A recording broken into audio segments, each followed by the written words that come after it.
Hi everyone, this is Karak from ACG, and today I bring you the review for Sublevel Zero, a roguelike game from the fine folks at Sigtrap Games that brings you to the Dramamine-fueled 6 degrees of combat from classics like Descent and the much-adored Forsaken, and then reaches in and rubs a ton of procedural level creation and item crafting onto the game to see what happens when you take 3 completely different gameplay elements and smash them together in an atom smasher, or in this case the Unity game engine, and I'm actually a little bit more scared of that than if it was an atom smasher.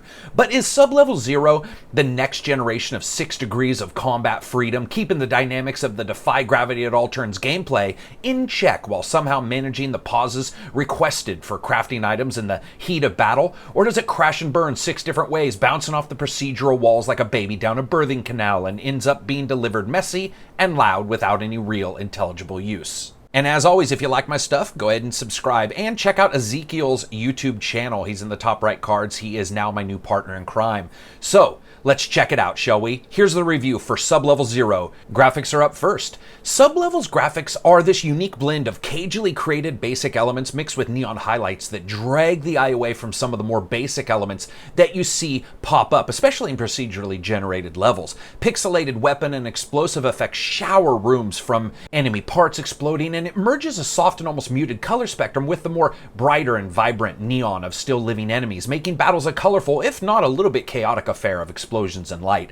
Color use is excellent throughout, and the frame rate is absolutely rock steady. However, no matter where you go in Sublevel, there is a distinct feeling you were just there, like a grandpa's Alzheimer's simulator. No matter if you're upside down or flying sideways, everything looks fairly samey, regardless of the procedural generation that happens prior. And due to the game's gameplay, it can get a bit long in the tooth after even a short amount of time, because a lot of these places just start to look the same. Now, enemy designs are very basic, with mostly a base model that always reminds me of Guilty Spark from Halo gone bad, or worse, and then someone slaps some railguns on it. Not bad, but not really actually that overall impressive. Still, it runs really well, and it isn't stingy with the lighting effects. It's just got a different look to it, and unfortunately it is brought down a little bit by the procedural levels that just aren't that detailed. I would say okay overall. Sound, music, and voice.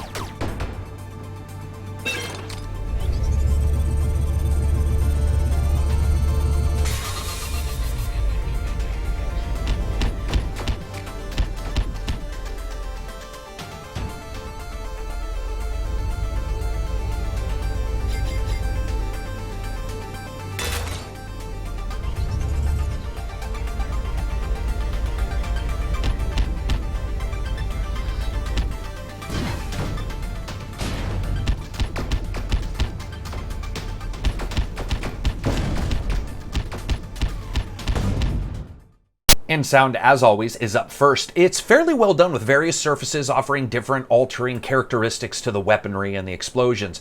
Occurring in whatever procedure-like maze-like tunnel you find yourself in, the sounds sort of echo and reverb around. Face to face with 4 enemies, it really doesn't matter. The weaponry is fairly basic sounding though, but each shot type and weapon has a little bit of a unique flavor. It's just not as much as I would have liked. I would say it's good, but I would have loved for the weapons to have a far larger dynamic range across their fire patterns, especially due to how much you will be hearing them, and not much else in the game. Music. This is really good. This is suitably techno and mostly ambient, but at times it gets up in your face and is well done with a variation in theme that keeps the world from feeling completely barren. There weren't a ton of tracks, but I never got bored of hearing the ones that were there. I would say really good music. Gameplay.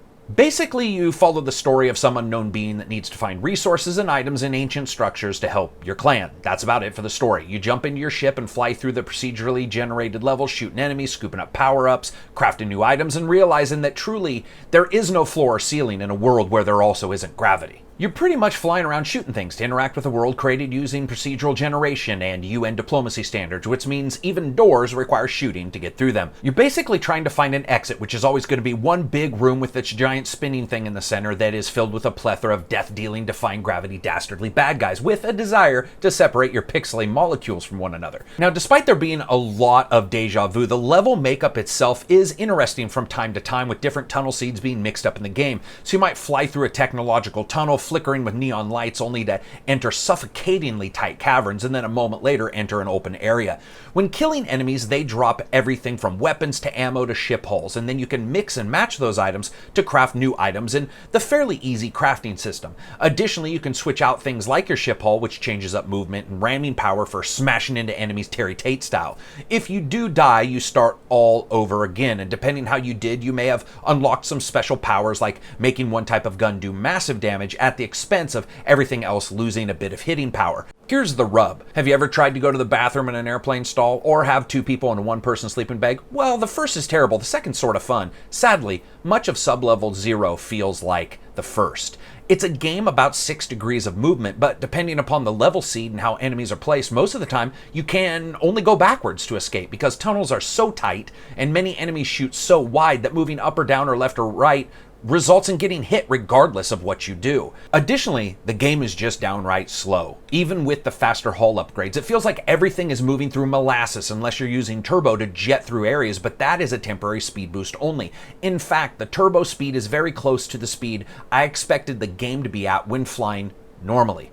Also, that actually ends up impacting crafting, which can really be troublesome. The menu system for crafting is a little bit clumsy, but workable. But combined with the level design, it does mean at times an atrocious amount of start and stop gameplay. And of course, enemies still possibly following you and shooting you in the middle of making a gun because you were out of bullets. That's another issue I had. Despite heavy regulation of firepower, I ran out of ammo a good number of times in my hours of gameplay. It felt like the gameplay systems were fighting one another for supremacy versus working in concert in any way. The small areas mean the degrees of freedom were less important. The crafting was cool, but stopped the gameplay in its tracks to fiddle with the inventory, and both could be an issue when combined. Now, as you guys see on the channel, I've actually reviewed a couple titles just like this one, and they have handled it differently, and I think it's a very good reason why many developers who do this kind of game either have weapon creation at the end of a level, or have sub-weapons that don't run out of bullets, or some other aspect that feeds more organically into being skill-based. I tried counting bullets, and that didn't work. I tried running past enemies, and for the most part, that actually did help out a bit and seemed oddly hilarious, as instead of using all these systems and getting cool drops, I ended up at the end of the level with almost nothing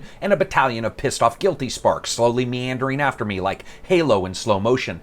I get that it's a roguelike. That's actually one of the first reasons that got me to want to review this title. But roguelike games plus 6 degrees of very slow movement, plus exploring what looks like Alice in Wonderland shrunken rabbit holes, and a crafting system that seems like its windows should just maybe change position, you have frustration in place of a learning curve. Lastly, the AI isn't the best, and though enemies have different attacks and many times don't have any problems killing you, it's because of heavy firepower and hard-hitting weapons, not any kind of movement or unique action. This results in feeling like much of your battles against turrets on a ship, but these turrets can move sort of slowly, and this 6 degrees of freedom that we all keep talking about really just never actually played out ever, aside from occasionally there being a door on the ceiling. Except for one ship. I named it Double Prick, and its job is basically to line up with a direct flight plan to the center mass of your character and fly towards you at fastest speed. When mixed with other enemies, that was actually a breath of fresh air, even if it bounced around the tighter locations and could be continually sidestepped with the greatest of ease. Here's the thing. After playing the game, I guess I'm just not really sure what the developers want from the title. It seems a little lost. Dropping hints about Descent or Forsaken is certainly going to bring a particular type of gamer, but usually that one is going to want speed and precision, not gunboat turrets and sedate movement. Sure, you can move in 6 degrees, so can my grandmother, and both seem to do it at about the same speed. Fun factor. I can't say I didn't have fun. I actually enjoyed most of what I played, even consistently hitting the boundaries of the various systems that fought one another in ever-tightening strangleholds of gameplay requirements. You can move all directions, but many times the locations don't allow it, and if they do, the enemies don't require it for the most part. The crafting is a unique idea, but it pauses the already sedate gameplay and is a bit janky in how it displays information. The levels are procedurally generated, but from a fairly small subset, and enemy variation is good in theory, but in practice, it was a bunch of slow-moving blobs highlighted by the occasional fast mover. It's just far, far, far too slow to be tense or really enjoyable. Now, this all may sound bad, but in all honesty, with just a couple patches and a little bit of adjustments, I really do feel like people like myself, people who want that speed and precision, will actually be really happy. Having somebody else here playing with me was really an eye-opening experience to see how frustrated they were as well, because there is something tangibly cool underneath all this. I'm just wanting to see it. So I rate games on a buy, wait for a sale, deep sale, or never touch it again rating scale. I think waiting for a sale on this is good. At 15 bucks, I'm not sure many gamers who delight in the precision and speed of the games this title keeps reminding us of are going to actually like its grandmother pace. So that's it for me. This is one of the more interesting reviews I can honestly say I've done in a long time, because there's something that was scratching an itch I didn't know I had when I was playing it, but there were just enough things to cause me an incredible amount of frustration. There was just so much clunkiness. Every area seemed just a little too small, and I seemed to always go about 3 times too slow. So anyway, I hope you liked the review. If you did, maybe subscribe, thumbs up, thumbs down, send some smoke signals to friends, put us on Twitter, whatever. Peace out.